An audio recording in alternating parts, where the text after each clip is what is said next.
तेरे साथ 37 red heart. तेरी हिम्मत कैसे हुई उसे छूने की? शौर्य की आंखों में खून उतर आया था।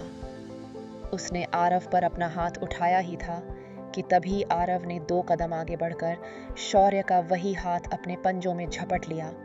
शौर्य ने दूसरे हाथ से आरव को मुक्का मारना चाहा, मगर आरव ने उसकी यह चाल भी कामयाब नहीं होने दी।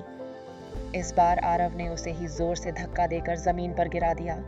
शौर्य और आरव के बीच बढ़ती बात देखकर दिशा जोर से बोली, रुकिए!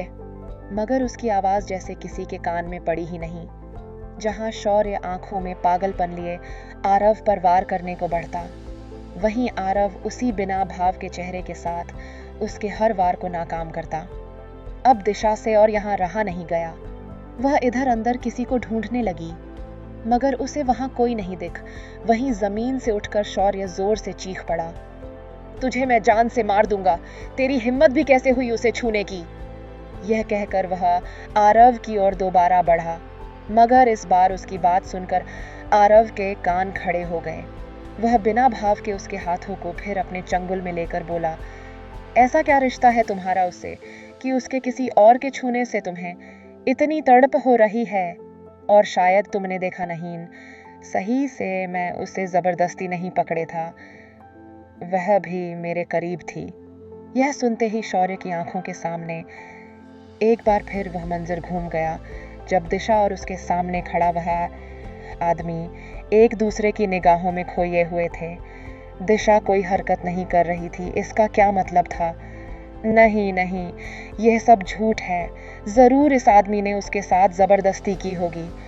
शौर्य ने ख्यालों को झटक दिया और फिर उसी तरह वह जलते चेहरे के साथ वह आरव की तरफ बढ़ा, मगर उसका मुक्का आरव को लग पाता कि तभी अचानक उन दोनों के बीच दिशा आकर खड़ी हो गई। उसे बीच में आता देख शौर्य गुस्से में बोला, दिशा, तू दूर हट जा यहां से। इसे मैं आज जिंदा नहीं छोड़ूंगा। उसकी बात सुनकर दिशा बीच में ही उसे रोकते हुए बोली, शौर्य, क्या कर रहा है? बात तो सुन। देख, तूने जो देखा वह सच नहीं। उसका इतना कहना ही था कि तभी अचानक पूरे हॉल में एक बार फिर तेजी से रोशनी जगमगा उठी। लाइट्स आ गई थीं। अब जाकर शौर्य की नजरें ठीक से दिशा और उसके पीछे खड़े उस आदमी पर गईं। दिशा को इतने समय बाद देखते ही शौर्य की आंखें नर्म पड़ने लगीं, मगर उसके पीछे खड़े उस दानव से आदमी को देखकर उसकी आंखें एक बार फिर नफरत से भरने लगीं। वहीं आरव भी बस उन दोनों को ही देख रहा था। समझना चाहता था वह कि आखिर यह आदमी कौन है। शौर्य आगे कहता, उससे पहले दिशा फिर बोली, बुद्धू, यहाँ लाइट्स चली गई थीं। यह खिड़की आवाज कर रही थी। बस मैं यहाँ जैसे ही आई वैसे ही मेरा पैर पास की ही टेबल पर जा लगा। मैं गिरती उससे पहले मुझे मिस्टर रघुवंशी ने संभाल लिया। उसकी पूरी बात सुनकर शौर्य की आंखें शांत हो गईं, मगर अभी भी उसे आरव को देखकर इस बात पर यकीन नहीं हुआ। वह आरव को देखकर तुरंत बोला, मैं नहीं जानता था कि मिस्टर रघुवंशी अपने घर में इस तरह रहते हैं जहां 4 मेहमान भी हों। उसकी बात सुनकर दिशा की नजरें भी आरव की छाती पर गईं। उसका लोहे जैसा सीना, उसके साथ बड़े बड़े हाथ जैसे देखकर ही लग रहा था कि वह कोई बड़ा बॉडी बिल्डर हो।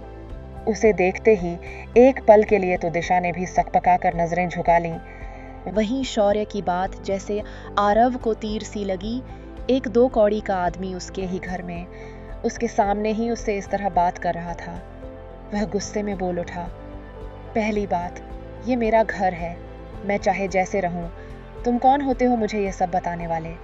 और रही बात मेरे इस तरह होने की, तो मुझे यह मालूम नहीं था कि यहाँ लोग भी हैं। खैर, यहाँ मेहमान बनकर आए हैं तो वहीं रहिए। इससे ज्यादा आगे बढ़ने की जुर्रत नहीं होनी चाहिए आपकी, आरव ने अदब के साथ कहा। उसके सलीके को सुनकर शौर्य कुछ नहीं बोल सका, मगर उसने नजरें अब आरव से हटा लीं। दिशा को एक बार फिर देखते हुए उसके चेहरे के भाव बदल गए। बिना आगे पीछे देखे वह बिना रुके सीधे उसके गले जा लगा। वहीं दिशा उसकी हरकत पहले देख हैरान हुई, मगर फिर वह खुशी से बोली, मैंने तुझे बहुत मिस किया। उन दोनों को ऐसे एक दूसरे से लगा देख आरव की मुट्ठियां बंद हो गईं।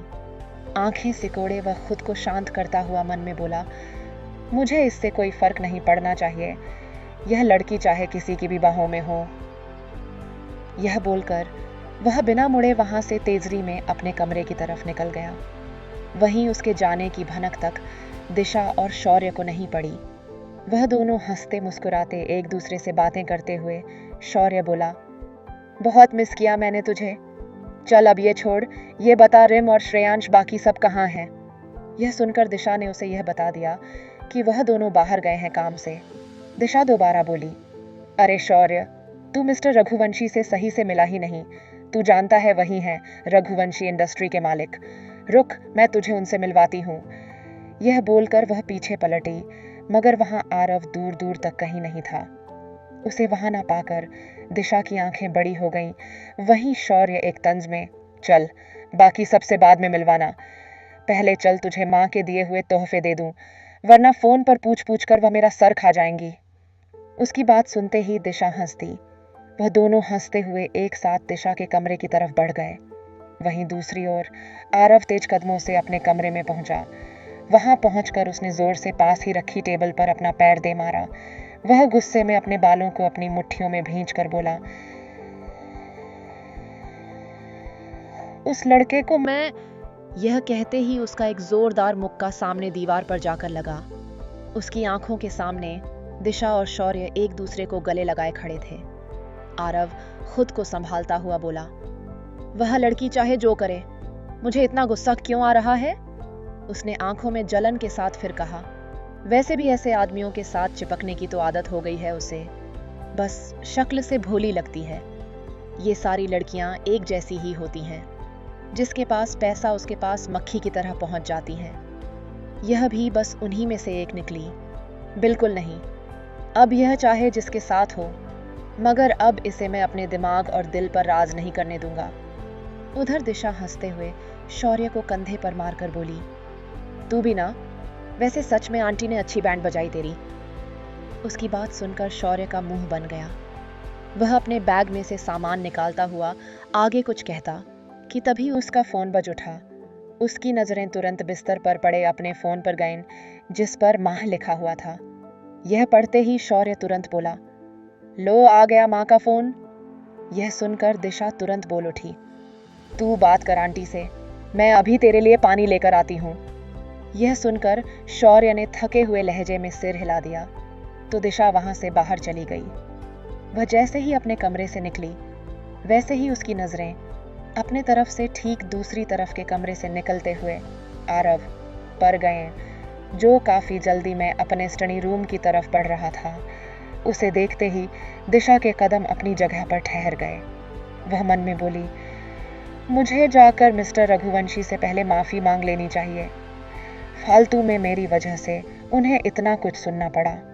यह बोलते हुए वह आरव को देखने लगी, जो अपने स्टडी रूम में घुस चुका था। आरव का स्टडी रूम। कमरे में पहुंचकर वह गुस्से में अपने फोन पर लगभग चीखता हुआ बोला, उस आदमी को तब तक मारो जब तक उसके मुंह से सारा सच ना निकले। अगर वह सच ना बोले तो उसकी जान तक ले लो, मगर मुझे उसके खिलाफ सारे सबूत चाहिए। और हाँ, अमन से बात करो, उसे कहो कि वह हॉस्पिटल में ही रहे, मैं शाम तक वहां पहुंचूंगा। यह कहते ही उसने फोन काट दिया और वह वहां से सीधे अपने कमरे में ही एक तरफ बने डेस्क की तरफ बढ़ गया।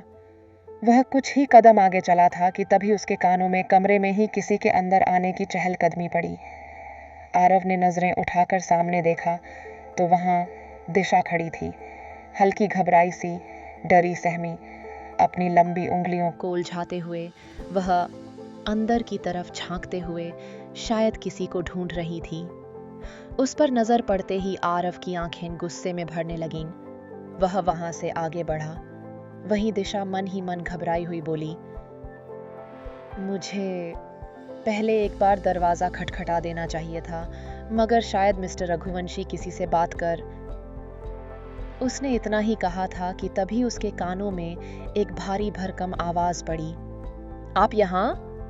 आवाज सुनते ही दिशा की नजरें सामने की तरफ गईं, जहां आरव भौहें सिकोड़े उसकी ओर ही आ रहा था। उसका चेहरा देख एक पल के लिए तो दिशा भी सकपका गई, मगर फिर वह नजरें झुकाए बोली, वो मैं आपसे माफी। उसने बड़े धीमे लहजे में इतना ही कहा था कि तब तक आरव वहां आता हुआ बोला, बिना मेरी इजाजत के अंदर आने की हिम्मत भी कैसे हुई आपकी?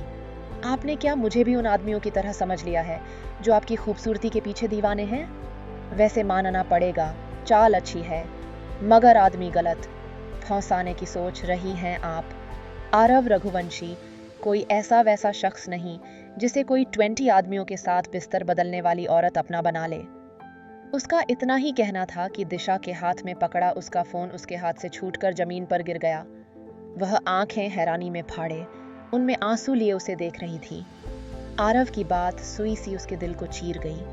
वह तुरंत गुस्से में नजरें उठाकर उसे देखते हुए बोली, मिस्टर रघुवंशी, ये क्या बकवास?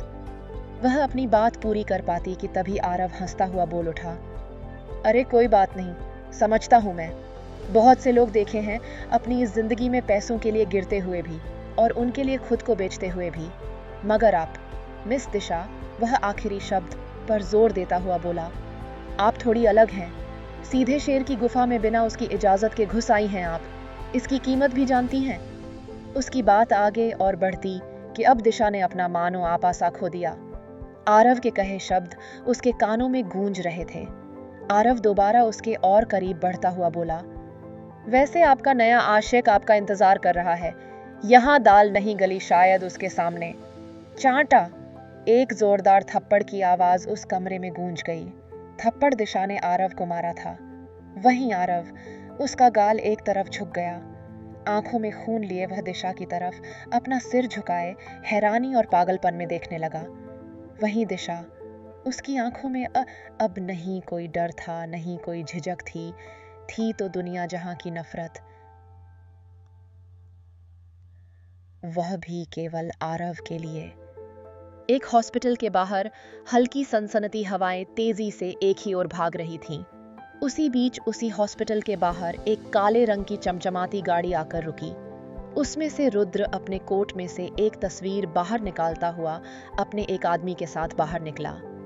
वह आंखों से काला चश्मा हटाकर एक नजर हॉस्पिटल की तरफ डालता है, मगर फिर अपने ठीक बगल में खड़े अपने एक आदमी को आंखों से ही इशारा कर उसने उसके साथ आगे बढ़ने को कहा। वह दोनों तेजी से अंदर की तरफ चल दिए। उधर उसी हॉस्पिटल के एक वार्ड में एक लड़की जोर से करहाई, आ मम्मी मेरा पैर। उसे इस तरह रोते देख पास ही बैठी डॉक्टर बोली, देखिए सब ठीक हो जाएगा, मैंने पेन किलर इंजेक्शन दे दिया है, मगर आप अपने पैरों को आराम दें। उनकी बात सुनकर सामने बेड पर बैठी रश्मिका बस रोते हुए सिर हिलाकर रह गई। डॉक्टर आगे बोली, आप अपने पति को बुला लीजिए, वह बाहर हैं।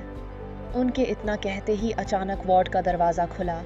सामने श्रेयांश और नर्स थे। डॉक्टर के मुंह से पति सुनकर तो एक पल के लिए श्रेयांश भी चौंक उठा। वहीं रश्मिका का भी कुछ ऐसा ही हाल था। श्रेयांश को गुस्से में घूरते हुए वह डॉक्टर से दांत पीसकर बोली, यह आदमी मेरा पतिवती नहीं है, अरे मैं तो इसे जानती भी नहीं। यह सुनकर डॉक्टर तुरंत माफी मांगकर बोली, ओह सॉरी, माफ कीजिएगा, आपके साथ उन्हें देखकर मुझे गलतफहमी हो गई। यह कहते ही वह वहां से जाती हुई अपना सामान उठाकर बोली, आप अपना ख्याल रखिएगा, इस पर मैंने कुछ दवाइयां लिखी हैं जो आप दर्द महसूस होने पर ले सकती हैं। यह कहकर उन्होंने वो कागज का टुकड़ा श्रेयांश के हाथ में बढ़ा दिया और वह वहां से नर्स के साथ निकल गईं। वहीं उनके जाते ही एक बार फिर रश्मिका गुस्से में श्रेयांश को घूरने लगी, जो उसे देख नाक सिकोड़कर बोला, आई नो काफी हैंडसम हूं मैं, मगर अगर तुम मुझे ऐसे ही घूरोगी तो कहीं मेरी खूबसूरती को आपकी नजर ना लग जाए। उसकी यह बात सुनते ही रश्मिका की आंखें फटी की फटी रह गईं। वह मुंह फाड़े उसे देख ही रही थी कि तभी श्रेयांश आगे बढ़कर उसके मुंह को अपने एक हाथ से बंद कर मुस्कुराकर एक आह भरकर बोला, ओह दिस सिली गर्ल, मुझे देखते ही पागल हो जाती है। उसने अपने बालों में हाथ फेरते हुए उन्हें पीछे झटक दिया और फिर वह फटाक से बोला, वैसे मैं तुम्हारे लिए ये दवाइयां लेकर आता हूं, उसके बाद तुम्हें तुम्हारे घर छोड़ दूंगा, तब तक मेरे ख्वाब देखो। यह बोलकर वह हाथ हिलाता हुआ वहां से निकल गया। वहीं उसे अभी भी उसी हैरानी के साथ जाते देख रश्मिका मन में बोली, यह इंडिया में क्या सारे लड़के ऐसे ही होते हैं या ये कोई अलग वायरस है? कहीं पागल ना हो जाऊं मैं। यह बोलकर उसने अपने सिर को पकड़ लिया। उधर रुद्र अपने आदमियों के साथ हॉस्पिटल के रिसेप्शन की तरफ बढ़ गया। वहां पहुंचते ही एक लड़की रुद्र को देखकर बोली, जी कहिए। तभी रुद्र तुरंत उस लड़की की तरफ अपने हाथों में पकड़ी तस्वीर को दिखाता हुआ बोला, जी, इनका नाम डॉक्टर शेफर है। करीब 20 साल पहले ये यहाँ काम किया करते थे। क्या मुझे इनकी कुछ डिटेल्स मिल सकती हैं? रुद्र का सवाल सुनकर उस लड़की ने कुछ पल सामने उस तस्वीर को गौर से एक नज़र देखा और फिर वह तुरंत बोली, जी नहीं सर, हम इन्हें नहीं जानते। यह सुनते ही रुद्र की भौहें सट गईं। वह तुरंत बोला, देखिए, ये यहीं काम करते थे। आप प्लीज़ एक बार इनकी डिटेल्स चेक कीजिए। उसकी बात सुनकर वो लड़की दोबारा बोली, देखिए सर, मैं खुद यहाँ 15 साल से काम कर रही हूँ, मगर मैंने कभी भी इस आदमी को यहाँ नहीं देखा है और न ही हमारे स्टाफ में ऐसा कोई है। यह सुनते ही रुद्र की मुट्ठियां कस गईं। वह दोबारा बोलने को हुआ कि तभी उसे आपा खोता देख पीछे खड़ा उसका आदमी उसके कंधे पर हाथ रखकर उसे रोक लेता है। उसकी हरकत से रुद्र शांत तो हो गया, मगर फिर वह उस लड़की को देख बोला, शायद मुझे ही कोई गलतफहमी हुई थी। कोई बात नहीं, शुक्रिया। यह बोलकर वह वहां से अपने आदमियों के साथ चला गया। वहीं उसके जाते ही पीछे रिसेप्शन पर खड़ी उस लड़की के चेहरे के भाव बदलने लगे। उसके माथे पर पसीने की बूंदें झलकने लगीं। वह डगमगाती आंखों के साथ तुरंत आसपास अपना फोन ढूंढने लगी। फोन पर नजर पड़ते ही उसने तुरंत किसी को कॉल मिला दिया। कुछ घंटियों के बाद दूसरी तरफ कोई आवाज आती उससे पहले वह लड़की कंपी में बोली, मैडम, वो सब यहाँ तक पहुँच गए हैं, तो है से हैं, मगर आपने जैसा कहा था मैंने बिल्कुल वैसा ही कह दिया है। यह कहकर उसने एक गहरी सांस खींची। वहीं दीवार के पीछे छिपकर खड़े रुद्र ने जब उस लड़की की हरकतें देखी, देखी, तो उसके चेहरे पर एक कुटिल मुस्कान छा गई। वह बोला, हम जैसा सोचा था सब वैसा ही है। इसका मतलब कहीं ना कहीं भाई का शक बिल्कुल सही है, जरूर कोई ना कोई इन सब के पीछे है। यह बोलकर वह अपने पीछे खड़े अपने आदमी को हाथ से इशारा कर अपने पीछे आने को कहकर आगे उस लड़की की नज़रों से बचता हुआ तेजी में वहां से अंदर की तरफ बढ़ गया। वहीं लोगों की भीड़ और फोन कॉल की वजह से उस रिसेप्शन पर खड़ी उस लड़की का ध्यान भी रुद्र पर नहीं गया। वह वहां से अंदर जाने में कामयाब हुआ। आगे बढ़ते हुए रुद्र अपने आदमी से बोला, यहाँ का स्टोर रूम ढूंढो, अब सारी डिटेल्स हमें खुद ही निकालनी पड़ेंगी। उधर वार्ड में रश्मिका कुछ गहरी सांसें लेकर खुद को शांत करती हुई मन में बोली, यहाँ इस लड़के का इंतजार करने से अच्छा है कि मैं खुद ब खुद वापस होटल निकल जाऊं। वैसे भी क्या भरोसा, कहीं ये मुझे होटल छोड़ने के बहाने पुलिस स्टेशन ना छोड़ाए। यह सोचते हुए रश्मिका ने वहां से निकलने में ही अपनी भलाई सोची। वह बड़ी मुश्किल से खुद को संभालते हुए अपनी जगह से उठ खड़ी हुई। वह धीमे धीमे आगे बढ़ते हुए बड़बड़ाई, वह आए इससे पहले मैं यहाँ से निकल जाती हूँ। यह कहकर उसने कमरे से बाहर अपने कदम बढ़ा दिए। वहीं दूसरी तरफ रुद्र अपने आदमी के साथ एक एक कदम आगे बढ़ने लगा। इधर उधर देखते हुए उसका ध्यान एक कमरे की तरफ गया। उधर देखते ही वह अपने आदमी की तरफ मुड़कर तुरंत बोला, यह जगह शायद यहाँ का स्टोर रूम है, तुम यहाँ चेक करो, यहाँ ज्यादा लोग नहीं हैं। मैं दूसरी ओर जाता हूँ, जरूर यहाँ कोई और बंद कमरा होगा। यह सुनकर उसके आदमी ने सिर हिला दिया। रुद्र दोबारा बोला, अगर कोई खबर मिले तो मुझे फोन कर देना। यह बोल रुद्र आगे बढ़ गया। कुछ कदम आगे चलते ही उसके कदम अपनी जगह पर जम से गए। उसके ठीक सामने का नजारा देख वह गहरी हैरानी में बड़बड़ाया, ये यहाँ कैसे? उधर रश्मिका थोड़ी ही दूर आगे बढ़ी थी कि तभी उसका फोन बजा। उसने दीवार का सहारा लेकर अपनी जेब से फोन निकाला और उसमें शो हो रहे नाम को देखकर वह आंखों की पुतलियां घुमाकर बोली, ओह गॉड, कहीं डैड को पता तो नहीं चल गया कि मैं मसूरी पहुंच चुकी हूँ। जरूर उन डैड के चमचों ने ही अपना मुंह खोला होगा। उन सबको तो इस बार मैं छोड़ूंगी नहीं। रश्मिका यह बोलकर झल्लाते हुए फोन उठा लेती है। दूसरी तरफ एक आदमी की आवाज आई, हेलो रश्मिका। यह आवाज सुनते ही रश्मिका जल्दी बोली, जी डैड, हेलो, कैसे हैं आप? यह सुनकर उसके डैड मुस्कुराकर बोले, बेटा मैं ठीक हूँ, तुम बताओ तुम कैसी हो? वैसे मेरी बात हुई मेरे असिस्टेंट से, उसने बताया है कि तुम कल शाम को डायरेक्ट मसूरी पहुंचने वाली हो। यह सुनते ही रश्मिका एक झूठी मुस्कान के साथ मन ही मन उदासी में बोली, मुझे माफ करिएगा डैड, मैं झूठ नहीं कहना चाहती, मगर मैं खुद कुछ समय आरव के सामने नहीं आना चाहती हूँ, उससे दूर रहना चाहती हूँ, बस इसलिए मैं उसके पास नहीं गई और आपसे झूठ कह दिया। यह बोलकर उसकी आंखें एक अनजाने डर में भर सी उठीं। उसके डैड दोबारा बोले, बेटा वहां पहुंचते ही तुम मेरी बात आरव से करवाना, और हाँ देखो, वह लड़का पहले नहीं मानेगा मगर हम उसे मना लेंगे। यह सुनकर रश्मिका बस एक हम के साथ जी बोल चुप हो गई। उसके डैड एक बार फिर बोले, आई नो तुम अभी सही फील नहीं कर रही, मगर ट्रस्ट मी बेटा, आगे सब सही ही होगा। वह आरव खुद तुमसे शादी करने को मानेगा, बस हमें थोड़ा इंतजार करना होगा, तब तक तुम अपना ख्याल रखो। वहां पहुंचते ही मेरी बात मेरे आदमियों से करवाना, अपना ख्याल रखना, बाय। यह कहते हुए उन्होंने फोन काट दिया।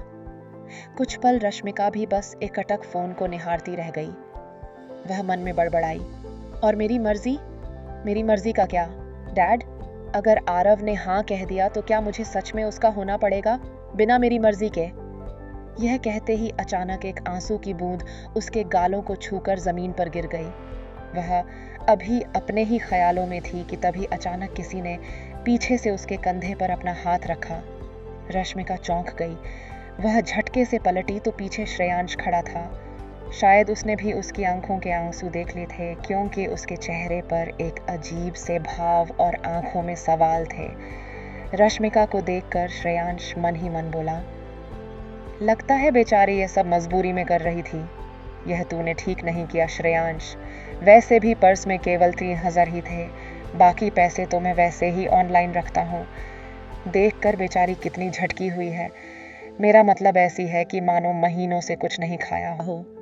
वह रश्मिका की पतली कमर और उसका फिगर देखकर बोला, इससे अच्छा तो मैं इसे अपना पर्स चुरा ही लेने देता। मगर फिर उसके महंगे कपड़े और बैग देखकर श्रेयांश को फिर शक हुआ, लेकिन वह तुरंत ही बोला, हो सकता है कोई शक ना करे इसलिए ऐसे चोरी करनी पड़ रही है बेचारी को। यह कहते हुए उसे खुद पर ही गुस्सा आने लगा। वहीं रश्मिका श्रेयांश को खुद का शरीर ऊपर से नीचे तक स्कैन करते हुए अजीब अजीब से मुंह बनाते देख उसे हैरानी में देखने लगी। उसने जल्दी से अपने जैकेट को ठीक किया और वह आंखें फाड़े हुए गुस्से में लड़खड़ाती हुई बोली, ये क्या हरकत है? तमीज नहीं है तुम्हें? एक लड़की को ऐसे देख रहे हो? उसने इतना ही कहा था कि श्रेयांश उसे चुप करवाते हुए बोला, बस करो, मैं समझ चुका हूं सब कुछ, आगे और कुछ मत कहना, मुझे माफ कर दो, बहुत बेवकूफ हूं मैं। यह सुनकर रश्मिका अपनी गर्दन उसे घूरते हुए हिलाकर बोली, हम सही है, चलो अपनी गलती तो मानी तुमने। यह सुनकर श्रेयांश दोबारा बोला, चलो वापस चलने से पहले कुछ खा लेते हैं, आगे मैं तुम्हें कुछ पैसे दे दूंगा और तुम्हें घर छोड़ दूंगा। यह बोलकर वह आगे बिना कुछ रश्मिका की सुने, उसका हाथ पकड़े उसकी बिना आगे कुछ सुने उसे लगभग खींचता हुआ अपने साथ ले जाने लगा। वहीं रश्मिका किसी कटी पतंग की तरह उसके पीछे बेजान सी चल दी। उसके कानों में जैसे श्रेयांश की बातें नहीं गईं, वैसे भी आधी बातें वह बस बड़बड़ा रहा था। रश्मिका भी मन में बोली, लगता है माफी मांगना चाहता है, वैसे लड़का इतना बुरा भी नहीं है ये। चलो अपनी तरफ से एक कॉफी पिलाकर मैं भी इससे माफी मांग लूंगी। यह बोलकर उसके चेहरे पर भी मुस्कान आ गई। ऐसे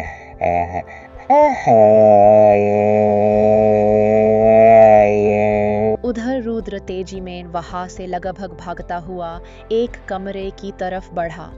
उसकी नजरें सामने उसी औरत पर थीं जिसे उसने रिसेप्शन पर देखा था, जिससे उसने बातें की थीं। वह मन में बोला, यहाँ इतना सब चल रहा है और हमें भनक तक नहीं लगी। मुझे बॉस को सारी बातें बतानी होंगी और यह भी कि रश्मिका यहाँ मसूरी में है। यह कहते हुए उसे वह पल याद आया जब उसने रश्मिका को अपने सामने देखा था, मगर वह उसे देख पाती उससे पहले ही रुद्र दीवार के पीछे छिप गया। वह बड़बड़ाया, यह लड़की तो उस गुप्ता की बेटी है, इसी की बात कर रहे थे भाई। मगर यह यहाँ कहाँ? ये लड़की इन सब में शामिल है? यह कहते हुए उसके चेहरे पर हैरानी भरी लकीरें थीं। वह यही सोच रहा था कि तभी उसकी नजरें सामने से तेजी में भागकर आगे बढ़ती उसी रिसेप्शनिस्ट पर गईं, जो किसी से फोन पर बात करते हुए एक दूसरी तरफ बंद कमरे की तरफ तेजी में बढ़ रही थी। उसे देखते हुए रुद्र का माथा सिकुड़ने लगा। वहीं मसूरी से दूरी पर एक बड़े से होटल के एक कमरे में एक आदमी कमरे के बाहर बेचैनी में चक्कर काट रहा था। वह बड़बड़ाया, यह नहीं हो सकता, उसे कुछ नहीं हो सकता। यह कहते हुए उसके माथे पर पसीने की बूंदें थीं और आंखों में कुछ बहुत खास खो देने का डर। उसका चेहरा भी आंसुओं से भीगा हुआ था। यह कोई और नहीं अमन था। डर से कांपता हुआ वह बस खुद में ही बड़बड़ाए जा रहा था। कमरे के बाहर एक अजीब सी शांति थी, वहीं अंदर अमन के लिए एक बड़ा तूफान था। उसकी धड़कनें इस वक्त तेजी से भाग रही थीं, तब तक जब तक उसके सामने बंद दरवाजा खुल नहीं गया। उसकी सांसें सामने डॉक्टर का चेहरा देखते ही रुक सी गईं। वह हड़बड़ाहट में बोला, डॉक्टर वो ठीक है ना? कुछ हुआ तो नहीं ना उसे? बोलिए। अमन को डरते देख वह लेडी डॉक्टर उसे शांत करवाते हुए बोली, देखिए आप चिंता मत करिए, मैंने दवाइयां दी हैं और पट्टी भी कर दी है, मगर गोली छूकर गई है, इसलिए जख्म भरने में समय लगेगा। मगर मैडम अभी बेहोश हैं, उनके होश आने पर आप उनका ख्याल रखिएगा। यह कहकर डॉक्टर वहां से चली गईं। उनके जाते ही अमन ने अपने कांपते हुए कदम अंदर की तरफ बढ़ा दिए। उसके ठीक सामने बिस्तर पर अधबेहोशी की हालत में रिम लेटी हुई थी। उसका चेहरा पल भर में मुरझा सा गया था। उसके होंठ सफेद पड़ गए थे और शरीर कमजोर। उसे उस हालत में देखते ही अमन की मुट्ठियां कस गईं। वह खुद से बोला, इसका जिम्मेदार केवल मैं हूं। अगर मैं सही समय पर आगे आता तो आज रिम की यह हालत नहीं होती। मेरी वजह से हुई है यह सब, केवल मेरी वजह से। वह खुद पर ही गुस्से से चीख उठा। क्या होगा आगे अमन का गुस्सा और रिम की हालत? कौन है इन सब का मास्टरमाइंड? वहीं रश्मिका के बारे में जानकर क्या करेगा आरव? क्या लाने वाली है? कोई नई मुसीबत, इन सभी की जिंदगी में कोई नई दस्तक? आगे जानने के लिए पढ़िए सफर तेरे साथ, आगे का भाग पढ़ने के लिए फॉलो करें और शेयर। और हाँ, मेरी कहानी को अपना फीडबैक देना मत भूलिएगा। कमेंट करें।